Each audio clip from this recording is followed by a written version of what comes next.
Hello, everybody. Dr. Rick Wallace dropping in on you. Hope everything is going well on your end. As for me, it has been quite crazy. You have to excuse me.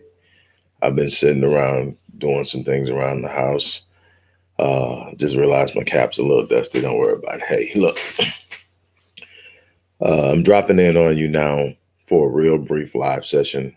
Hopefully, what I share with you will just get you to thinking. This isn't too in depth.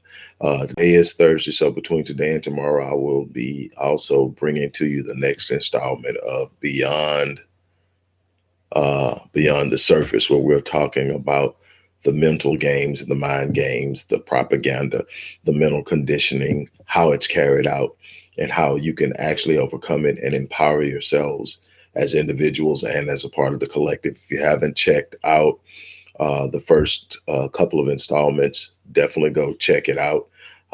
This is something I'm going to be doing on this one particular topic about mind manipulation.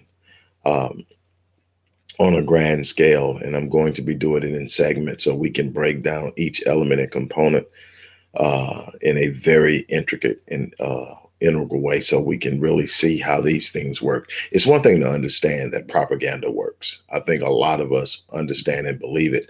But when you understand the psychological and sociological principles and elements at play, you tend to have a better understanding of how you can operate around it, within it, and to navigate it in a way that becomes beneficial to you. That's extremely important. So we're going to talk about that in that particular segment of Beyond the Surface. What this is about is just something that's been popping off for the last few days. You know me, I very rarely jump on the trend of something when it's hot. Yeah, that would be more views, more likes, a little bit more revenue. But I really like to just sit back and watch how things play out. By nature, as a researcher, I observe, uh, I record, I analyze and interpret. I want to know what's really happening, how it works, how it moves. And it's amazing how this thing works at so many levels. And it sort of ties into what we're talking about on this whole propaganda, mind manipulation, media narratives, and how that impacts the thinking of the masses. And not just Black people, everybody is impacted by it, each with a different purpose in mind. But when we sit up and look at this, in case you haven't heard about this, you haven't been keeping up at what's going on with hello, Armenian. Um, if you haven't been heard on, I just put the information in there for those who want to support the work that we do at the Odyssey Project, from research, from information dissemination to the programs we have like Black Men Lead, Rite of Passage, Restoring Ghettos Forgotten, all of those things. You want to support the work we do, there's the link. I'll share that throughout. But I just wanted to bring that up. I'm not going to stay on it too long. Look, just in case you didn't hear, um, something happened that has created somewhat of a dissent and division within the Black collective, as if we didn't have enough division. But it was reported that as much as 18% of, and maybe more, of Black male voters actually voted for Trump. And it set off somewhat of a firestorm. And it was actually uh, a, a, a notice being sent to the Dem Party that there's a problem. Black male voters have been traditionally voting Democrat. We vote Democrat traditionally at a rate of about 90% loyalty for the last 60 years, since the beginning of the 1960s. And especially after the Voters' Rights Act and all of that, we have voted on an increasing turnout up until the 2016 election, where we fell off some. But up until 2016, we had increased voter turnout every presidential election cycle, and we had voted 90% Democrat consistently. They get 90% of our vote just by getting us to show up. If you notice, all of the ads that were pushing us to get out and vote really didn't tell us who to vote for. Why? it was automatically assumed we would vote Democrat, and we would vote Democrat down. So it wasn't just about the presidential election. It was about everybody else. If we get them to the polls, they're going to vote for people they never met before, people whose names they never heard before, solely because they are Democrats. And it happened. That's not why I'm here, though. Why I'm here, though, is this little arbitrary anomaly that took place that's blowing people's minds, and both sides. One side is claiming credit, another side is trying to explain why it happened, what was going on. Republicans are saying black men are starting to see that the Dems are not our friends. The Dems are saying that that was some manipulation, and black men basically are too dumb to know what's going on, and they were manipulated. And they are doubling down on that with Barack Obama, who has come out and said that this anomaly, or this abstract thing, this arbitrary reality that took place where black men sit up and voted for Donald Trump, about 18% voted for Donald Trump. That is predominantly, these are Obama's words, not mine. I'm definitely paraphrasing, but basically it is the culture of hip hop and rap music that has created an idea that allows black men to relate more to Donald Trump than they do to the average Democratic candidate, the Democrat candidate, candidate for from the Democrat candidates from the Democratic Party, from the Democrats. Now he's doubled down on it. What he's saying is basically all the bling bling, all the Lamborghinis, all this stuff that's being portrayed and put out there is giving a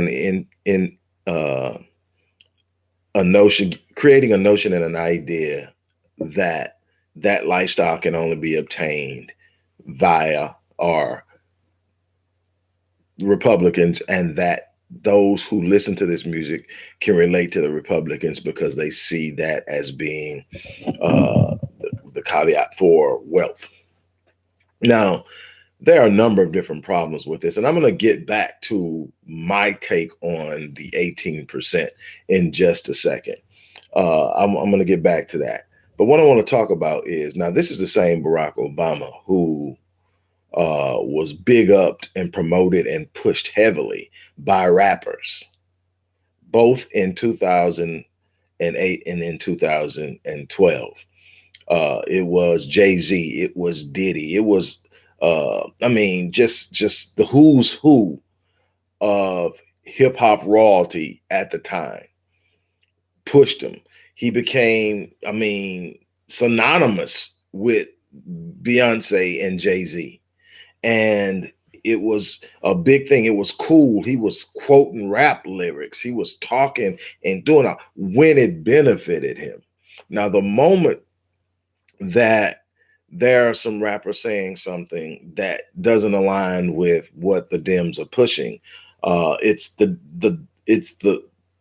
it's rap music's fault that black men voted for a Republican president, and especially someone like Trump.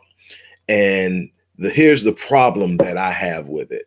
And those of you who have followed me for any time already know that I am a huge advocate for black women. So I can sit up and I can speak boldly on behalf of black men without feeling like, okay, I'm letting our women down or ignoring their issues in their situations, because I have on both sides held it down for both, because we are a unit, whether we act like it or not, whether we are behaving as a people, a unified people. We are a people. And what we don't understand is that more than any other group of people in this world, we are designed to function in unison with one another. We are designed to function in balance with one another. We are designed in a manner to let the masculine energy of the man and the feminine energy of the female merge into one and create synergy. We are the unique and individual and original people. And that's why it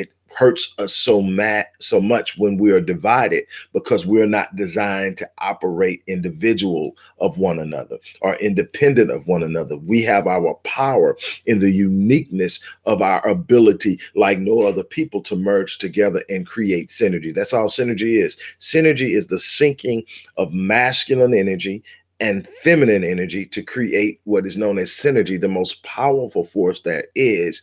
When you merge the two and you get all of the feminine, all of the masculine in one, and it shows in the home, it shows in business, it shows in community, it shows in the element and component of our uniqueness and how we love one another. But it is constantly under attack because the enemy understands the power within. So we have to understand that there's always this desire and this movement and activity to try to create division. And so they create it in every way possible. And one way that they create division is to pit the black male and the black female against one another. Because if we ever truly step back and decide that we're going to heal from the very things that we're suffering from and see the beauty and power in one another, that's absolutely nothing that can stop us. We can talk black group economics all we want to. We can talk higher education. We can talk all these different things. But until we come back to a point in time when we truly are able to connect with one another and understand the forces at play and how they operate beneath what we're seeing on a superficial level from a social perspective or a psychological perspective, we must delve deeper and see the elements and components of our true existence and nature on a universal scope. And see just how powerful we are and how we are being attacked and manipulated to keep us weak. But the thing is, when it comes down to black men, now I'm not saying that voting for Trump was the thing to do. I think that, but it's in a statement. It's in a statement that we see what you're doing, we know what you're doing. And when it happened, my response when I was asked, why do you think that Obama chose rap music? And my whole thing is, my response was, so he says that it's because of rap music, right? It's because of rap music that black men are gravitating towards the Republican Party or towards Trump. No, what black men did is make the same mistake that the vast majority of black people made, but they made it for the other candidate. See, the vast majority of black people voted for Biden and Harris solely based off of the fact that they weren't Trump, that they were the lesser of two evils. With all of their past transgressions being laid out in front, they're still not Trump. We don't care. We know that Biden's had 47 years to get this right, and he hasn't. We know 47 years, he's actually done more harm than good, but he's not Trump. We know that Trump has only had 4 years to do things, and there's only so much he could have done to us in 4 years, specifically to us as a people, but we don't like him. So we're going to go with what we consider to be the lesser evil. That was the majority of black people. What black men did is they looked at both Biden and Harris and said, Biden, you have consistently, not just in the crime bill of 1994, but in crime bill in mid 1980s, you sit up and you put in, you were behind bills that disproportionately punished black men for crimes that white men were doing equally or at greater rates, actually, but punish them more. And you did this first in the 80s by giving more time to people who were involved in crack related illegal activity, from using to selling, than those who were using powdered cocaine. We know powdered cocaine is something that's preferenced in the white community. People with offenses associated with powdered cocaine were not getting anywhere close to the time that people who were associated with crack cocaine were getting. That's one way you did it. Then you came out with the crime bill, 3 strikes rule, and all this other stuff in the 1994 crime bill. And with offenses even considering marijuana, which is legal in many states now, but marijuana cases where black kids and young black males were being sentenced to these unbelievably long sentences for things that white kids are getting away with right now on college campuses. That is what black men saying is, okay, we've suffered under your hand. And Kamala Harris, you use those same laws that Biden created to literally rule with a heavy fist in California to keep the system full of black bodies so that you can get free labor again from your particular you know, perspective. You sit up and you actually did that. So in essence, what they were saying was, we've seen what you've done. We know we're living out the experiences of your choices and your decisions. And what we're deciding to do is move in a different direction. Personally, I don't think that was the right choice, but we've been put in a situation where we believe we only have one of two choices. That has been the magic of the two-party system. Here are your two choices, choose one. If you don't, and then we have this idea that we have to choose something because we think it's going to win. We never want to take a step and do something different that might be better for us because we don't see the long-term impact on it. We're only thinking about now. So my whole idea is the very person who was big upped by rap and hip hop and all that crap and couldn't stop them from quoting, rap music and referencing rap music and all that, all of a sudden now is blaming rap music because of the people who have defected from the party. The truth of the matter is that there simply are more people because there's more information, there's more access to true facts. For people who want to do the research, more people are just simply saying, I'm not going to just listen to what the news is saying. I'm not just going to listen to what this person is saying. I'm not going to educate myself on memes. I'm going to actually go out, read, study, try to understand how this thing works. I've literally written for this more than 20 years. There's stuff that I put out 10 years ago that if you go read it now, it's still relevant. And it's telling you about the stuff you're experiencing now. Most people didn't want to listen then. They said it was crazy. They didn't want to listen. My thing is, I'm not here to argue with people. One thing that I've done over the last 10 years is develop more and more into a mindset of stop trying to convince people. I'm going to share what I share and I'm going to keep moving. I very rarely even go back to my post now and communicate. Every now and then somebody shows up and says something sideways and I feel the need to check them. But just going back trying to argue a point, you're either going to get it or you're not. My thing is, I don't expect everybody to think like me. I don't want everybody thinking like me. That's the problem. The vast majority of Americans think all the same way, either one side or the other. There are these highly polarizing ideas, and that's where they're at. Nobody's thinking individually and critically. Nobody's sitting up saying is, okay, if we've been thinking this way for the last 50 years, and this is where we are, this is what we've gotten, is it feasible that it might be in our best interest to completely shift our thinking? That if we've done this for 50 years and this is what we've gotten for 50 years, it's probably not a good idea to keep doing it. But the vast majority of it do it. Why? Because we're literally conditioned from the moment we hit school, we're conditioned to think the same way. Now, if God created you individually with this uniqueness, and then, whether you are Christian, Jewish, Islam, Buddhist, whatever, there's these principles in all of these holy books that are the same. So I'm going to reference Christianity because that's where most of us have a reference. Now, if God created us with this uniqueness, but this inherent power that we're literally capable of doing the things that he does. This is biblical. This isn't me talking. And we are told in the Bible that our gifts will make room for us and bring us before great men and great things. But we're all doing what everybody else is doing. The same way, what they're saying, how they're saying it, and only a small few are benefiting from it. Are we actually walking in our gift? Or are we allowing our gifts to be raped and used for the benefit of the few? And then the same few that benefit are the ones that's feeding the media, because only 6 men own all 13,200 mainstream media outlets. 6.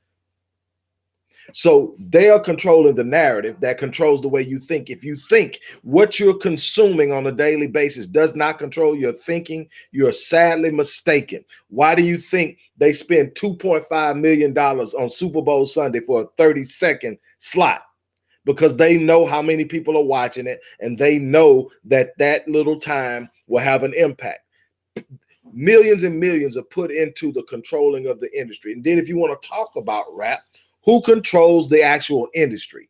I'm not talking about who's in front of you. They put people who look like you in front of you, and then they control the narrative. Ask anybody signed with a major label how much creative control they have over the music they put out.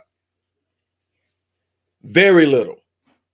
They can bring all the songs they want, and the executives are going to determine what songs make the album. And if they don't like any of the songs, they're going to tell you what type of music they want and what music sells.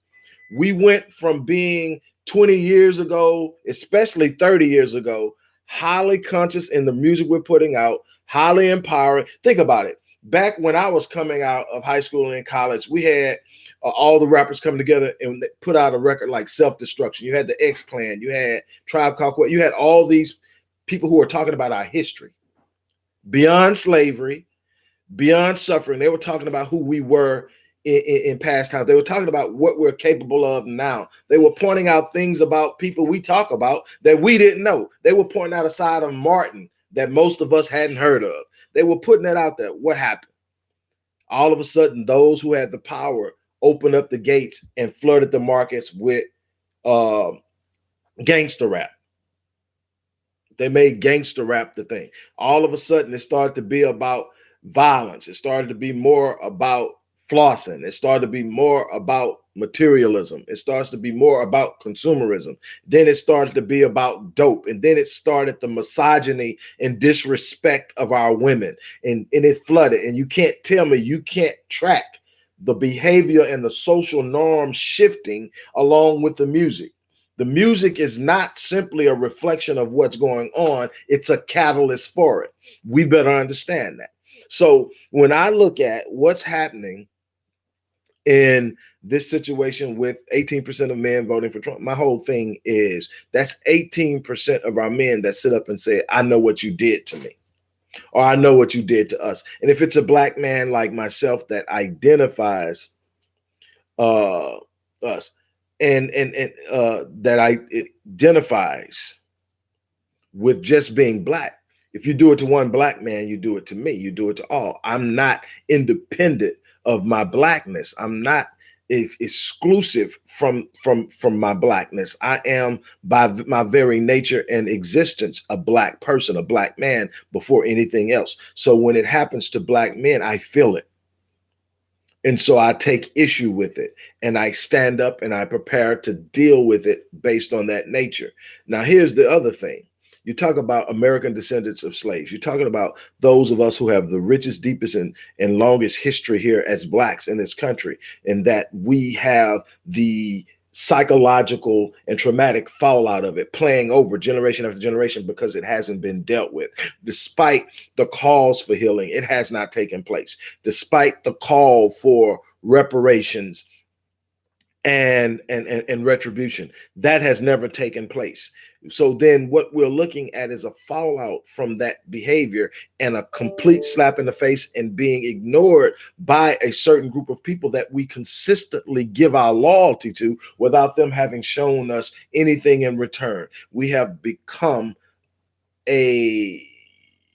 what am I trying to say?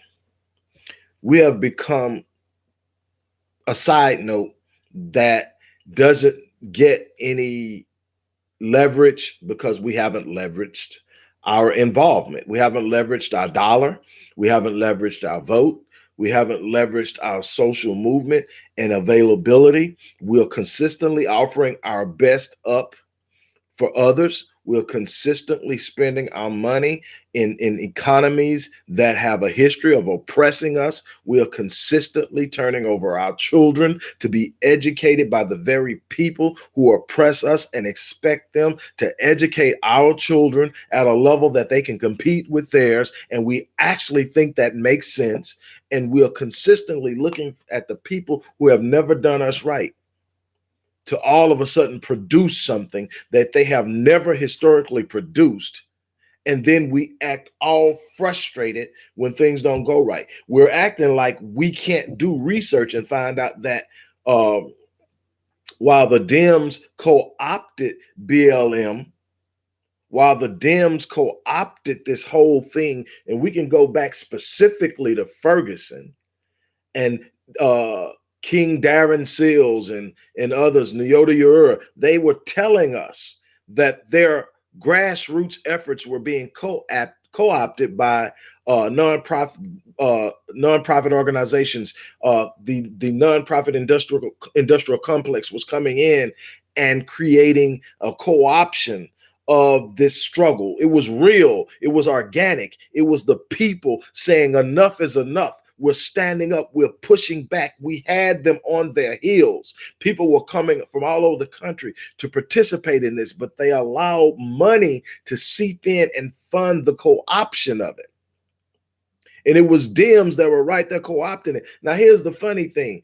Now, if you go back and they want to point the finger at the Republicans, and no, don't get me wrong, there's plenty of culpability to go towards the Republicans. We're talking specifically about what's taking place now with Democrats and why we've got to be a lot more aware, a lot more educated on what's going on. We get Black Lives Matter to come in. Then we come to find out that Black Lives Matter, which was literally a movement before it became a nonprofit, it started actually in 2013. But when Mike Brown was killed in 2014, all of a sudden they went in and they started an organization that took the idea of Black Lives Mattering and created an organization, copyrighted it, trademarked it, and then had it funded by George Soros.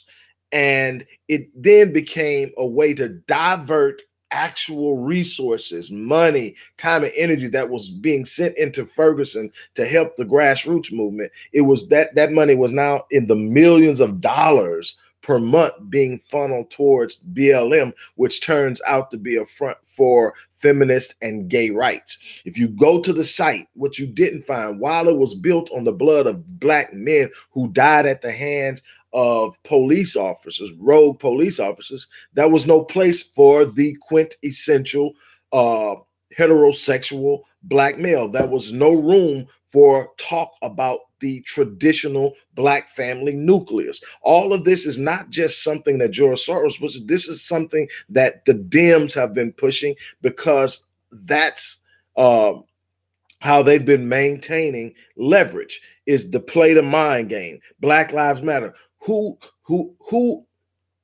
of us that are not properly educated in what Black Lives Matter is going to have a problem with someone saying Black Lives Matter and talking about Big Up without understanding the true nature of what's going on, without understanding how the leaders of this organization were directly responsible for the death of Darren Seals. We're talking about somebody getting on air and suggesting that he be drugged down the street and killed, and that we wouldn't be safe until he was, and then next week he's dead.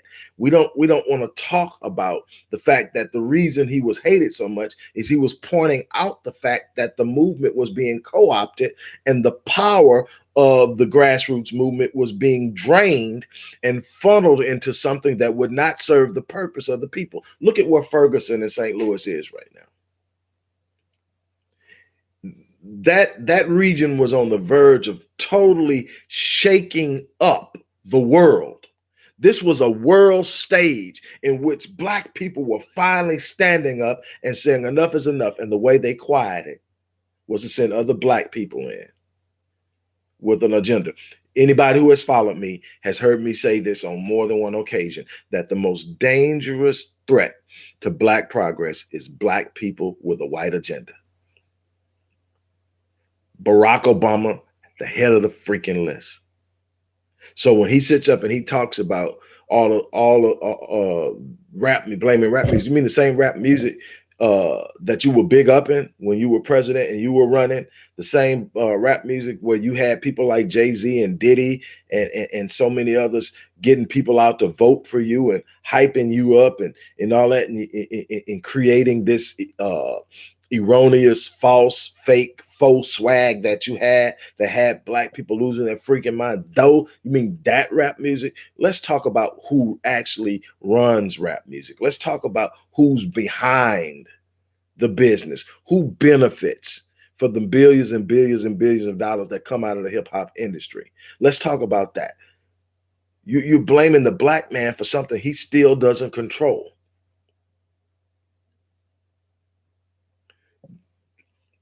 We have got to do better as a people. And what I mean by that is we've got to do better. We've got to get to a point to where we are cognizant of what's going on, that we are keenly aware of what's transpiring and we understand how things work. That's our problem, is we are easily manipulated because we lack the perspicacity of the functional elements and components of a society that is based on a white racial caste system, and how the components actually move and operate on a corporate level, in academia, in politics, in social engagement, in religion, even in how we see each other on a level of pure sexuality, how we see each other in the way of attractiveness, how colorism is fed, how more value is given to a lighter hued black skin than a darker, and how we allow that to play out in how we deal with one another, how that feeds self-hatred. Oh man, somebody just said something I've been saying for years. The NAACP was funded and founded by Jews, and it needs to be ixnayed, exnayed, and gone. The Congressional Black Caucus is a joke. It's been a joke. It's just another way that they give us a sense of having power without power. It's another way of putting black faces in high places and then putting them to use to keep the black masses at bay. We are going to have to start thinking for ourselves. I said this in a video earlier this week. We're going to have to create think tanks.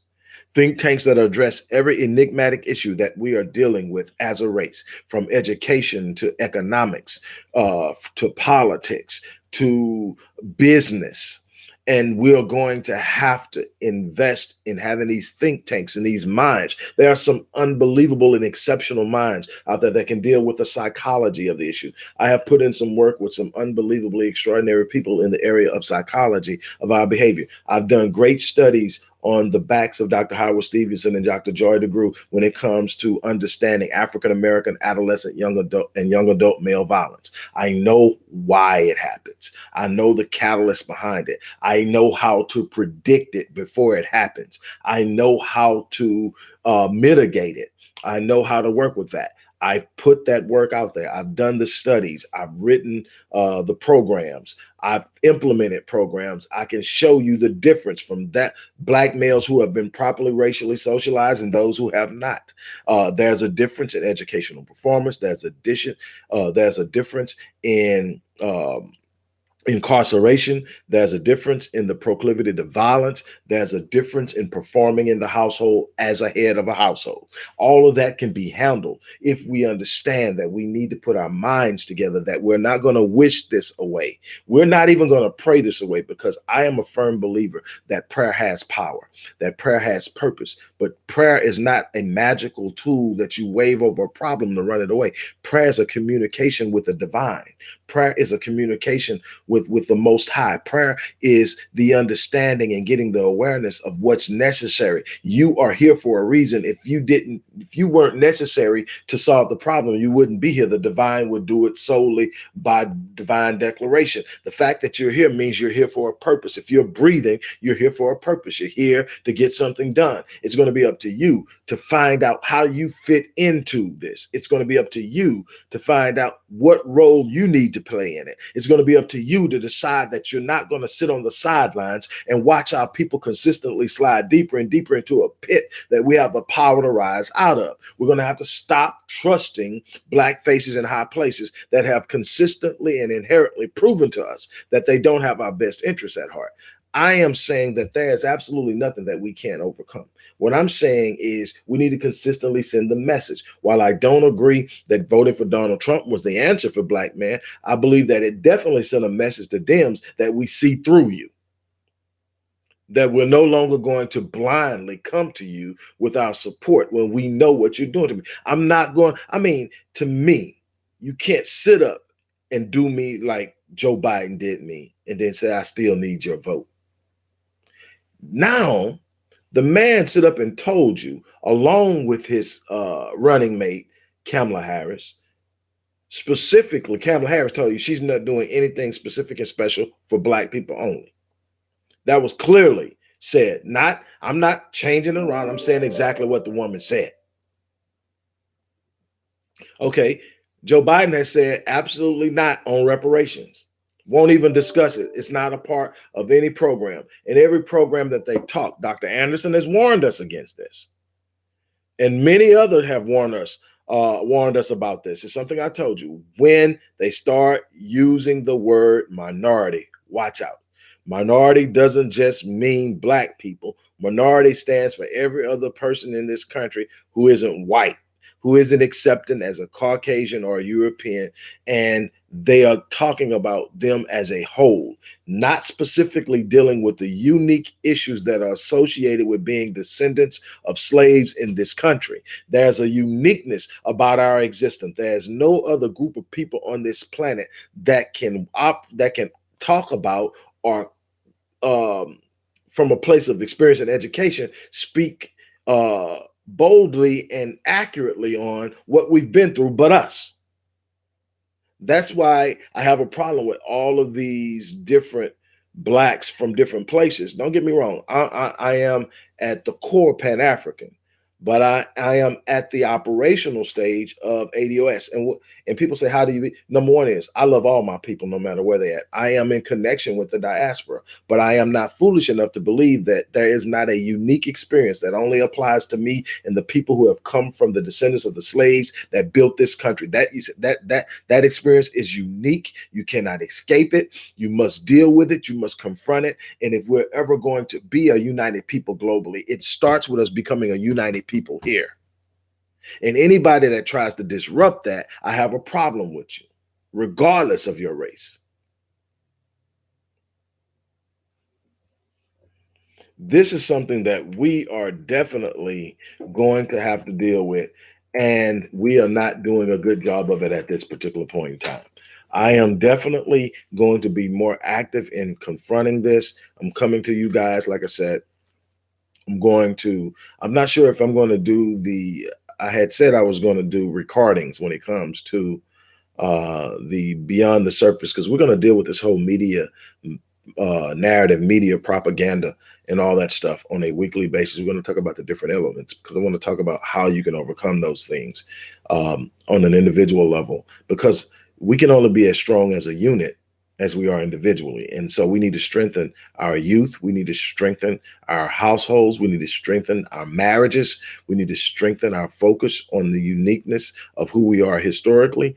And we need to use these different areas to build our own personal foundation. We've got to stop begging people to allow us to be a part of what they have. Now, even though we built this country, we got to find our own stake in it, because they've taken the stakes that we're talking about. And we can only reclaim something from a place of power. Power does not concede to anything else but greater power. It does not concede to morality. Power does not concede to reason. Power concedes to a greater force than itself. And so if we ever want our place here, we have to take it. On that note, look, I'm going to get ready to get out of here. Yeah, people of color is another one. People of color, minorities is just another way of diverting and diluting the real true issue here. If they're not saying for Black people specifically, American descendants of slaves, people who literally have a history connected to the people who built this country for free, that gave this country a head start, then it's not for us. We have been bamboozled over and over again because we are sitting up buying into the whole conversation of minorities.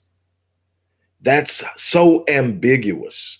It's so nebulous. It's so unclear. Who are you talking about? Because see, while Latinos are minorities, while Asians are minorities, while Arabs are minorities, every last one of them have unique interests.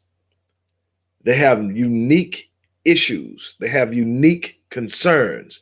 And there are at times when the concerns of one can create issues and ideas and agendas that can be diametrically opposing to the interests of others. You cannot group all of that into one and say we're looking out for minorities, because looking out for one group may mean the detriment of another. You need an agenda with specific protocols and policies in place that deal with the issues that are specific to African Americans that are the descendants of slaves, period. Point blank, we need that. Then we can talk about how we can connect with our other brothers and sisters that are not a part of this community. We have to be aware of it because there are some unique and legal elements and components that go along with it.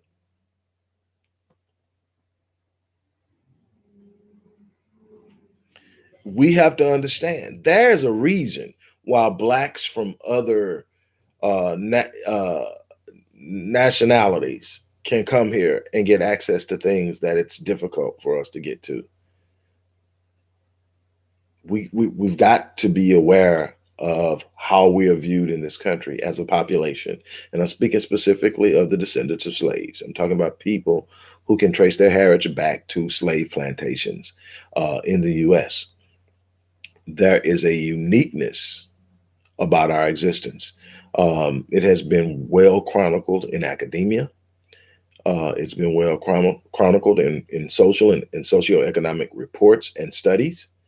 We need to be aware of it. We need to look at how it has impacted us, how it has impacted our health outcomes, how it has impacted our social mobility, our financial fluidity. All of these things are actually directly associated with our experience in this country, tracing back to slavery. And they will consistently tell us we need to let it go. It's been 150 plus years. It's time to no. Until we deal with the issues that are constantly, perpetually being transmitted from generation to generation, we're going to have a problem and we need to deal with it.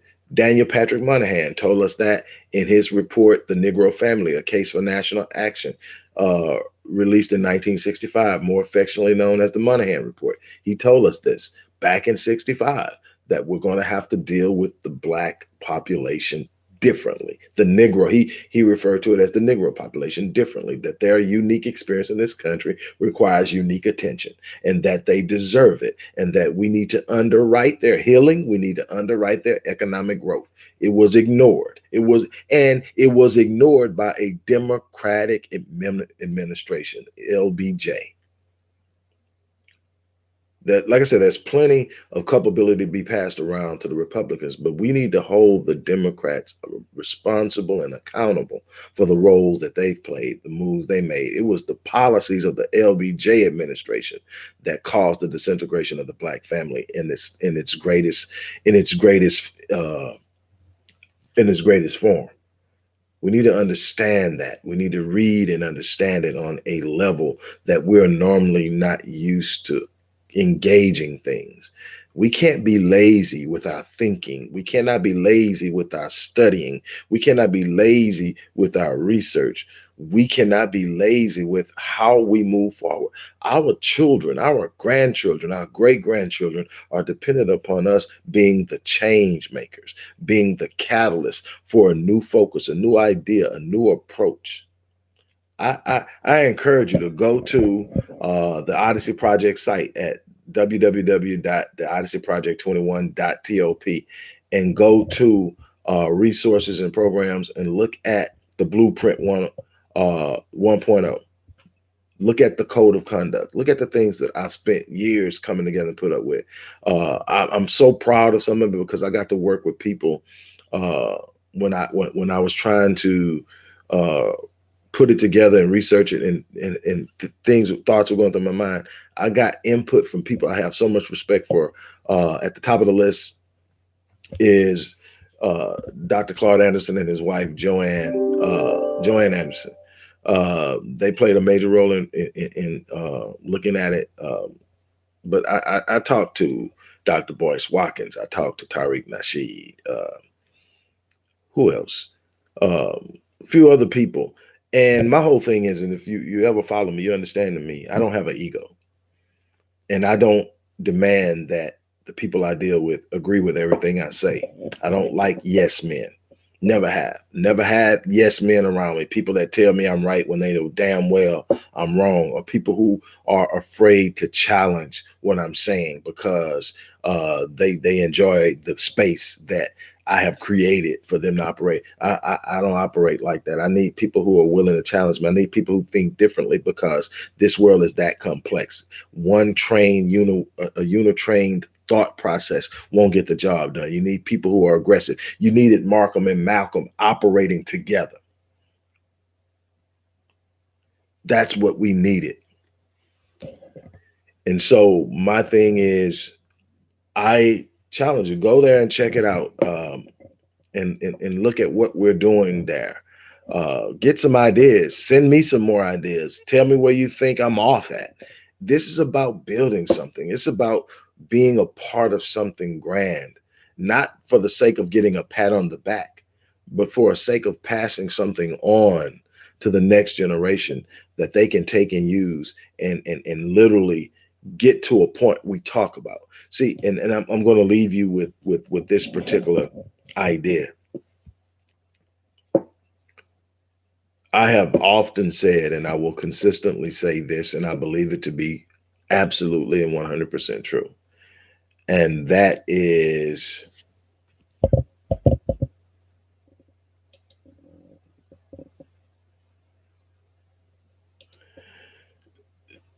that we need men, specifically men, but women too, but specifically men. We need men who are willing to plant seeds that we may not live long enough to see come to fruition. We don't have enough long-term visionaries and activists and people who are willing to really truly put their heart into something. We live in a microwave society where everybody is looking for immediate gratification. People want to do something that somebody can say, look how awesome you are now.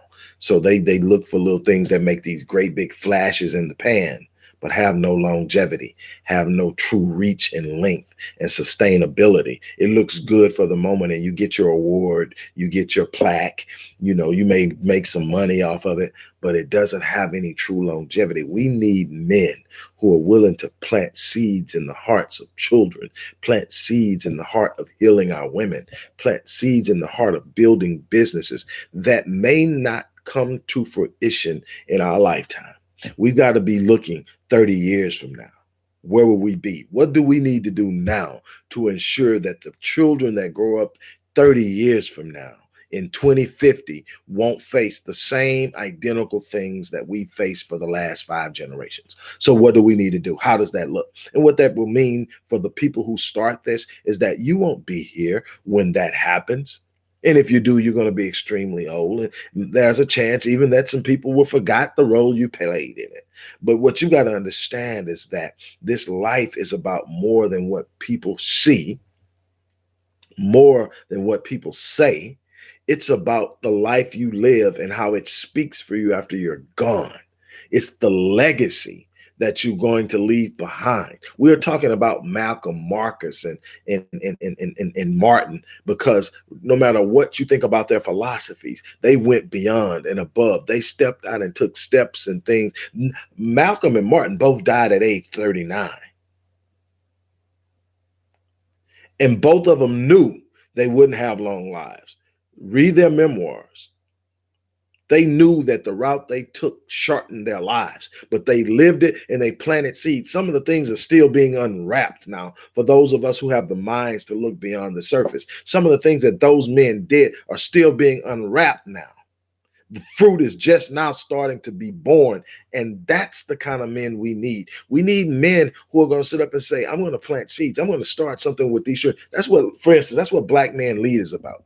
Black Man Lead is about taking young black males from age 4 and up and planting seeds in them that teaches them how to respect themselves, how to respect and protect and cover our women, how to build businesses, the responsibility of being your own boss, all of these different things. We're starting why.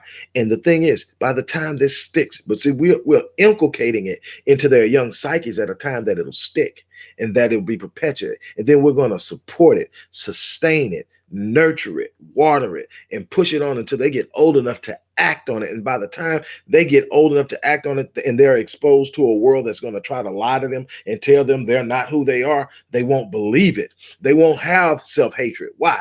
Because they will know who they are. They won't have an unexplained anger towards Black women because they will know who they are. They will not have a need to be lazy and taken care of because they will know who they are. That's what we need right now. We need men who are willing to plant seeds that they will not live long enough to see come to fruition. If we get to that, when we can get to where we're living out a vision instead of acting on momentary stimulus, the possibilities are endless. That's my challenge to you. That's my challenge to you. If you're breathing, you're still in the fight. While time can't be recovered, it can be redeemed. Remember that. You can't recover lost time, but you can redeem. You can take 40 years you've lost in your life just flailing around and doing nothing and taking life casual. You can be in your 50s, your 60s. You can be in your 70s, and you can turn around and decide, I'm going to make a difference. And that last 5 years you have on this earth, that last 10, 15, 20 years you have will shine so brightly that it will make up for what was wasted in the 50. You can redeem time even though you can't recover it. Don't sit on the sidelines in a time when you are needed. There's somebody you can touch. There's somebody you can help. There's somebody you can support. There's a word of encouragement. There's seeds to be sown financially. There is so much that needs to be done. Our unity scares the hell out of them. J. Edgar Hoover was asked, what's the greatest threat to American security, American national security? His response was Black unity. That's why there is so much antagonism aimed at the Black community, because they know who we are. It's time now for us to discover who we are. Look, I'm going to get out of here, you guys. I thank you for giving me so much of your time. I didn't realize it was going to be this long when I jumped up here, but I knew it was something that I needed to talk about. I had watched it for a couple of days, and I'm like, man, this dude is not actually going to sit up here and blame rap music and rappers for a defection of Black men who decided they simply were not going to vote for a dude that was responsible for their demise. And so I had to address that, and then all the rest comes out of the discussion of that. We truly are in a place that's pivotal, and we're going to have to determine where we want to end up as we pivot. And that's going to be completely up to us. On that note, I'm going to get out of here one more time. I'm going to leave the information for you to support the work that we do at the Odyssey Project. Click that link and go to the site, or go ahead and show your love on by donating through our Cash App account. However you do it will be appreciated. On that note, I'm gonna get out of here. You guys will see me a little bit later, whether it's recorded or live, talking about the um, beyond the surface and media manipulation, mind control, and the liberation of the black mind. On that note, I'm out of here.